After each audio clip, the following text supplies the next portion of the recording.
Looney, look at you. You look downright awful. I am so proud. HELLUVA Boss Episode 3 is out and I'm going to review it because it's guaranteed to get me views.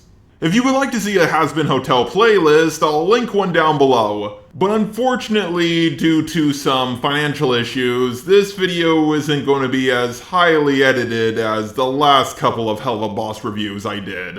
Now, if you don't like my robot voice, watch this video. If you like the robot voice, check the pinned comment for the robot voice version of this video.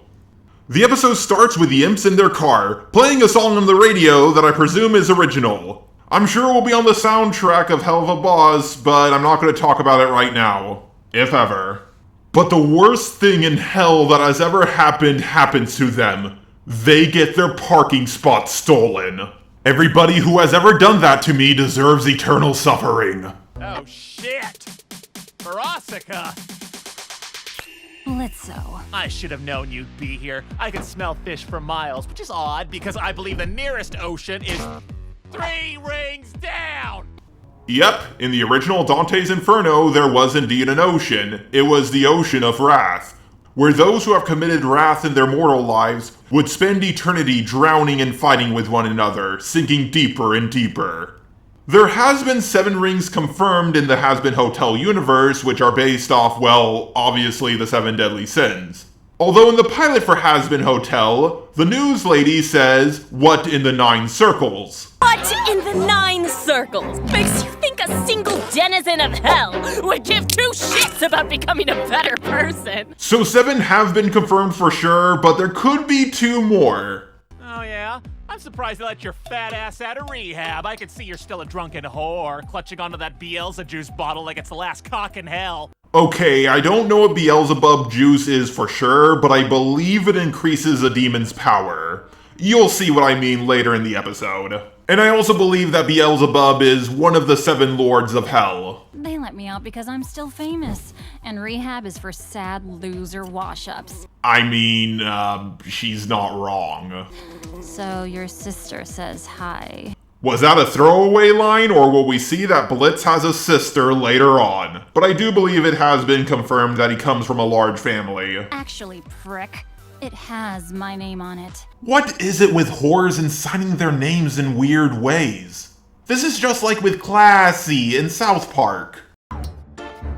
Hold on! You better move that pussy wagon right now, or I'm gonna... You'll what? Or I'll call HR. Oh my god, that's gonna be the funniest joke in the series. In other words, it's all downhill from here. What was sex with her like? Billy! What? It's a pop star. You'd want to know what sex with Michael Crawford was like. Touché. Does anybody else find it weird that a straight couple want to know what lesbian and gay sex is like with a celebrity? Just me? Oh, okay. Do you think they saw me? Fuck, I did my makeup shitty today. Oh, you look perfect, Looney. Like always. Shut up, Dad. Oh, Blitz. Oh my god, Luna almost called Blitz dad, that's so adorable. But in all seriousness, in this episode, Luna acts a lot more different than she normally does. She normally acts a lot more aggressive and kind of like a bitch.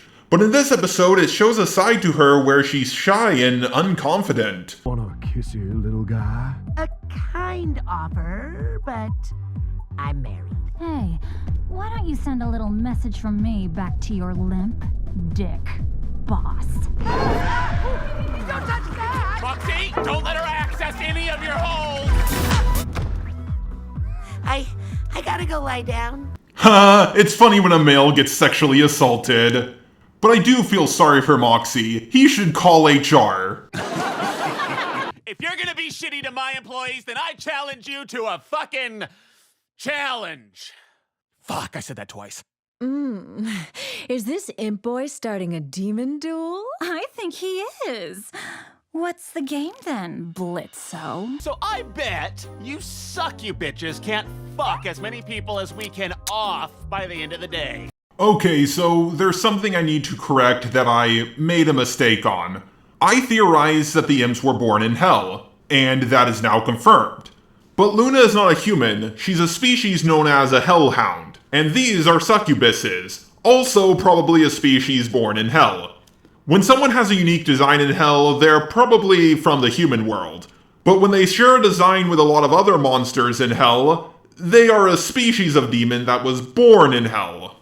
But on another note, what do the succubuses get out of this challenge? If Blitz wins, he gets his parking space back, but they get nothing out of it. I understand that Blitz is only going to get the parking space back for a week, which is pretty funny for just how petty he is, but the succubuses don't even get anything out of it. Hey, is there a way I can come with you guys this time? Absolutely not. I forbid it. Not gonna happen. Sorry, sweetie. Spring break is no place for young, vulnerable goth girls. You know the kind of freaks up there who drool all over you.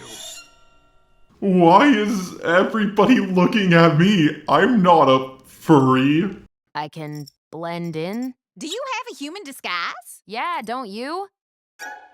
You three have been screwing around on Earth this whole fucking time without human disguises? God, now I'm curious as to what all their human forms are going to look like. There's definitely going to be plenty of fan art for it before the episode with their human forms even comes out. Blitz uses a poorly spelled 50% off ad to get a whole bunch of customers, and almost all of his targets are at the beach during spring break. You know what? This is too convenient. The fact that all of these dead souls got screwed over by rich people who have enough money to go on spring break and have a whole bunch of... Actually, never mind, it makes perfect sense. But as they're killing off their targets, suddenly out of nowhere, the succubuses show up. And we get an original song that so far is actually my least favorite in Helluva Boss.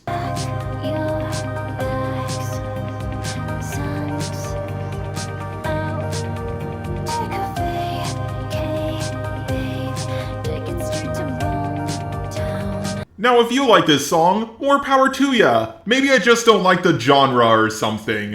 And maybe I was also too spoiled by Stolas' song. Oh, a few people got mad at me when I said Stolas' singing voice could use some work, because his voice actor is a Broadway singer.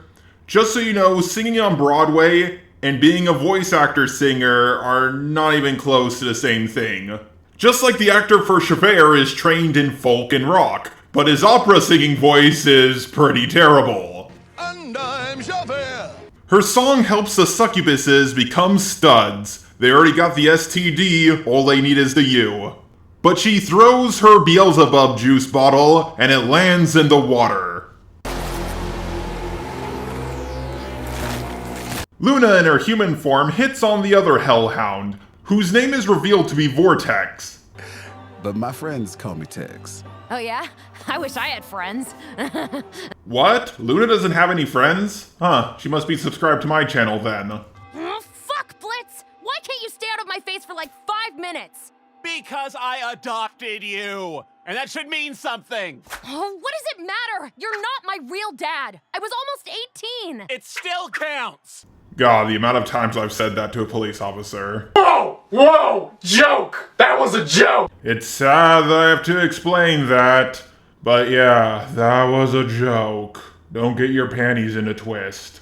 During the argument with Blitz and his daughter, Moxie gets mistaken for a possum and thrown into a beer.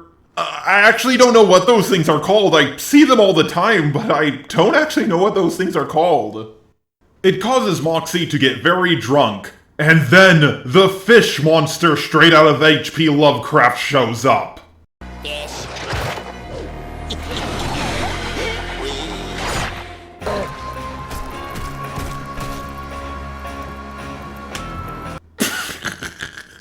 Okay, I was wrong. The HR joke wasn't the funniest joke in this series.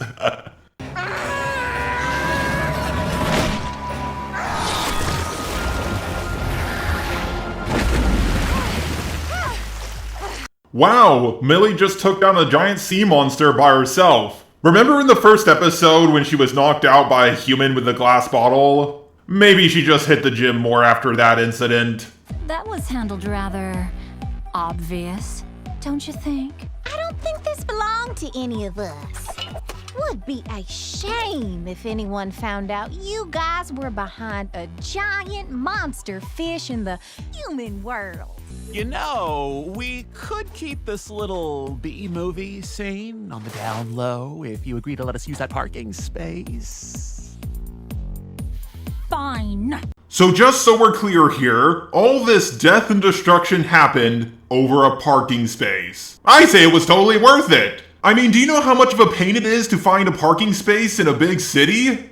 Put your hands up, you sick deviants! All right, sluts. Get ready to suck a lot of pig dick. I'm not even gonna look at Twitter. I bet there's already tons of controversy around this scene, given the politics of today. I can already see people with Blue Lives Matter in their bio saying, "How dare you call cops pigs?" I can already see people with BLM in their bio saying, "You could have made a statement showing the cops letting the white people go and arresting the black ones." Guys, it's a fucking cartoon about demons. It doesn't need to be political. So what do I have to say about this episode? I liked it more than the first episode, but not as much as the second episode. But I do believe the succubuses are returning. And I'm really happy this episode came out when it did, because I was working on a prediction based off the trailer, and yeah, it was extremely off. It's a good thing no one will ever see it. I am not a